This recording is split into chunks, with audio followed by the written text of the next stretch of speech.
Ayan, thank you very much sa sponsor. Ayan, nabiyayaan tayo ng ulam guys.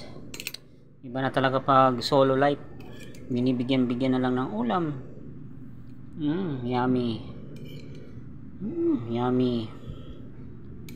Yummy guys. Good evening. Shoutout nga pala sa taga Barangay Sawang at saka kay Cap Genie Dunggon na nagla-like, nagko-comment sa aking mga post. Yan, thank you so much Kapitan Genie Dunggon. Ayan, at sana umasinso lalo ang Barangay Sawang sa Masbate City. Ayan, shoutout sa mga taga Barangay Sawang, mga Ricanya family dyan. Ayan guys. Ayan, thank you so much sa sponsor ng ating ulam. Ayan, free delivery guys. Ayan, ang sarap naman talaga. Ayan, at shoutout nga pala sa aking mga masugid na followers at matyagang nagko-comment sa aking mga post.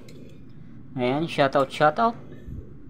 Thank you so much sa mga engager ko dyan, sa mga legit talaga na mga likers and sharer. Yan, thank you so much. Ayan, maraming salamat. Ayan idol, maya na ako kakain.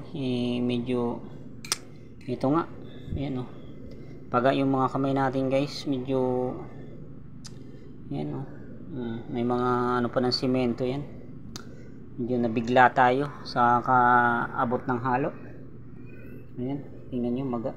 So yan, laban lang para sa mga anak, para makakain naman.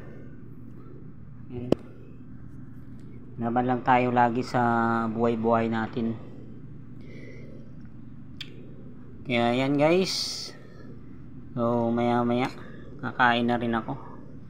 Tsaka wow, sarap talaga nito. Asang pakinggan nyo yung guys yung higop ng sabaw. Yummy, so yummy. May mais pa, diba? Yan, thank you so much. Thank you sa nagbigay. Thank you sa ating kapitbahay kay Utol. Yan. Nakahigop lang sa sabaw guys yung kamay ko, wala nang paganito. Ayan, muli thank you very much sa mga nagko-comment sa mga post ko. Maraming salamat sa inyo guys. So yun, suportahan lang tayo. Okay, paki-like and share na lang guys, and subscribe. Ayan, sana may makatagpo na tayo ng subscribers na mabait dyan. Okay, thank you. God bless sa inyong lahat. Bye.